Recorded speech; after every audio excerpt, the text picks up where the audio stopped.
जय हिंद बच्चों। क्वेश्चन देखते हैं क्लास 12 इंटीग्रेशन एनसीईआरटी एक्सरसाइज 7.5 का क्वेश्चन नंबर 6।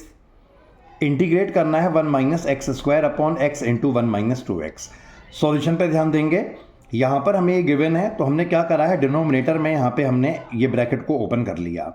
ओपन करने के बाद यहाँ पे हम देख सकते हैं x की जो एक्सपोनेंट है, न्यूमरेटर डिनोमिनेटर दोनों में इक्वल है, तो इस कंडीशन में पार्शियल फ्रैक्शन यहाँ पे अप्लाई नहीं हो पाएगा।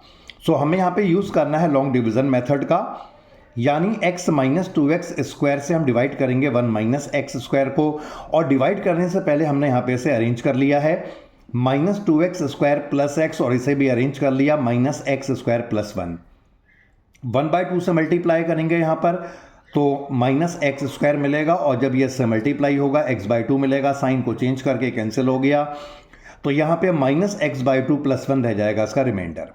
डिवाइड करने के बाद जो फॉर्म आती है इसे हम लिखते हैं, इसका फॉर्मूला होता है quotient plus remainder upon divisor, यानी शॉर्ट में q plus r upon D.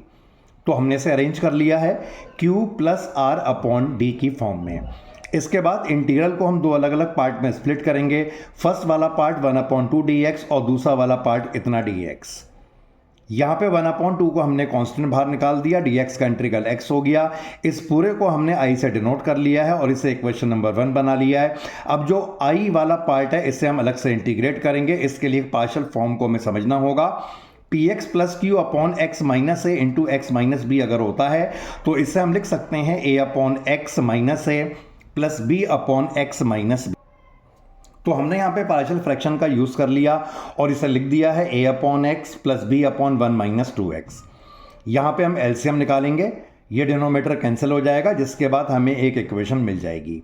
अब सॉल्व करने के लिए सबसे पहले हम यहाँ पे x को 0 से रिप्लेस करेंगे, ये 0 हो जाएगा, और यहाँ पे भी 0 से रिप्लेस करेंगे। सॉल्व करके हमें a की वैल्यू मिलेगी 1/2। इसके बाद जब हम यहाँ पे x को 1/2 से रिप्लेस करेंगे, ये वाला पार्ट 0 हो जाएगा, और इससे हमें b की वैल्यू मिल जाएगी जो होगी 3/2। तो यहाँ पर हमने a और b की वैल्यू को रिप्लेस कर लेना है, और ये अगर इसके इक्वल है तो इसका मतलब है इसका इंटीग्रल इन दोनों के अलग अलग इंटीग्रल के इक्वल होगा। तो हमने इसे इंटीग्रेट कर लिया है दोनों को अलग अलग। 1/x का इंटीग्रल log x, यहाँ पे 3/2 को हमने कांस्टेंट निकाला, 1/x बन रहा है जिसका इंटीग्रल होगा log x, लेकिन ये x नहीं है, इसका डेरिवेटिव निकलेगा जो -2 आएगा, जिससे हम इसको डिवाइड कर लेंगे। तो ये हमने यहाँ पर इस इंटीग्रल की वैल्यू को निकाल लिया जिसे हमने i से डिनोट करा था, और अब हमें इसे पुट करना है इक्वेशन नंबर 1 में, जो थी x/2 प्लस i।